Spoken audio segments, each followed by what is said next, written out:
Hey everyone, it's Dave. Welcome to On the Pen. I am man on the Mounjaro, Dave Knapp. You're on the pen, that's why you're here.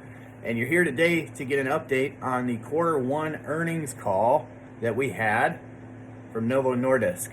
So, before we get into it, would you hit that like, hit that bell, hit that sub to make sure that you get all the updates for all the videos that we do here at On the Pen, including a live stream tonight, live from Phoenix with my friend of the On the Pen show, Michelle Hess. So let's get into it. The update today. So we're going to just talk about, if you don't follow this channel, we're talking about how the earnings call impacted GLP-1 medications that they do, because that's what we talk about here at On the Pen. So don't expect a full comprehensive financial update. But the main bullet points were that just like in our Eli Lilly conference calls, these GLP-1 medications are going to continue to be a huge driver for the profits of these pharmaceutical companies like Novo Nordisk and Eli Lilly. Huge growth they're seeing, 28% revenue growth in their GLP-1 segment over the prior year. So obviously with all the news around these GLP-1s, you're going to see those numbers continue to grow. And they are continuing to put money into the development of these GLP-1 medications, including, and this was really the big news, I think, for most people in this call, was that they are developing a once monthly injectable GLP-1. So if you don't like the injections on a weekly basis, or if you're taking Saxenda or Victoza, the daily injections, they're going to offer a once monthly subcutaneous injection. So if that appeals to you, that is in the works. It doesn't sound like this is a huge leap in the actual medicine. I think it'll probably be semaglutide. It'll just be a longer acting version of semaglutide, so don't expect a dual acting or a tri-acting like you get with Mounjaro or retatrutide from Eli Lilly. So they saw a bunch of growth, obviously, with Rybelsus, with Wegovy, with Ozempic. So let's talk a little bit about Rybelsus. They saw a 47% jump in their sales of Rybelsus this past year. I would equate that probably to the shortage that you saw in the injectables. So for those that couldn't get Wegovy for a while, those that couldn't get Ozempic because of shortages, they probably moved over to the oral. That's probably where you saw the growth in Rybelsus. I wouldn't expect that to continue on. Now, one of the interesting things that they did not cover in this call, I don't believe, is something that we've covered on this channel, and that they're testing Rybelsus and Wegovy at much higher doses than what they are offering now.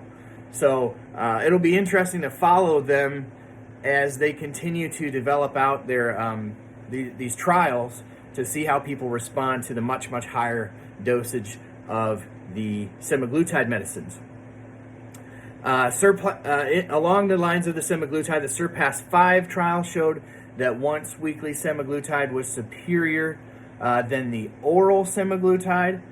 So the once weekly injection superior to the once daily oral.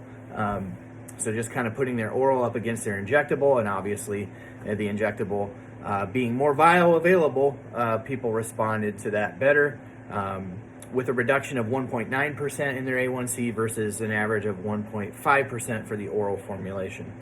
The STEP 5 trial showed that semaglutide had significant weight loss effects in people with obesity without diabetes, and those people saw weight loss of 17.8% versus 5.7% on placebo, and they plan to file for regulatory approval of semaglutide in obesity in the U.S. and the EU later this year.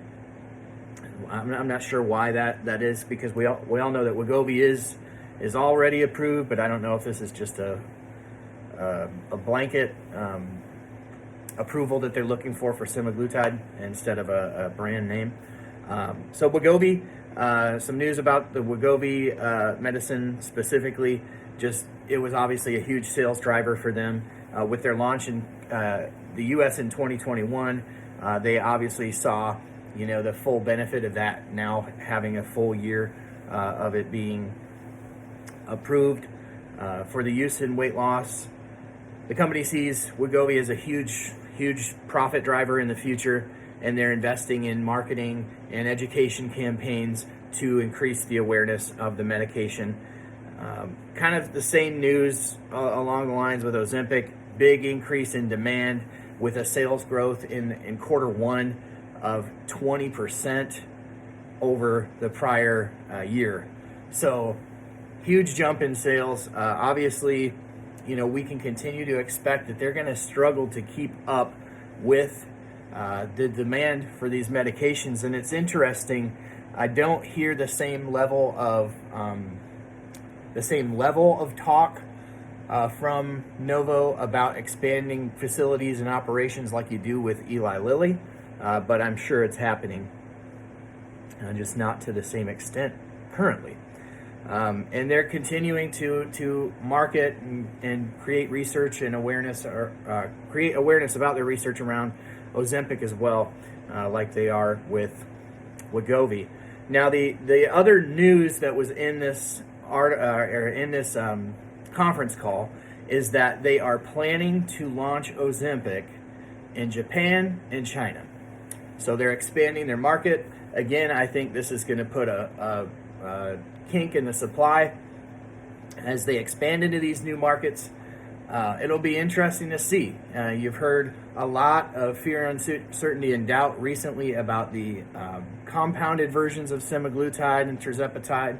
It'll be interesting to see how they feel like they can put the thumbs on the manufacturers of the semaglutide that they're providing to the compound pharmacies, because it's going to probably remain in shortage.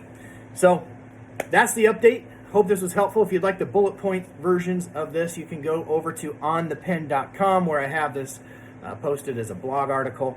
That'll be linked in the description of this video. Hope that you enjoyed this video. If you did, like, comment, subscribe, and we'll see you on the next stream.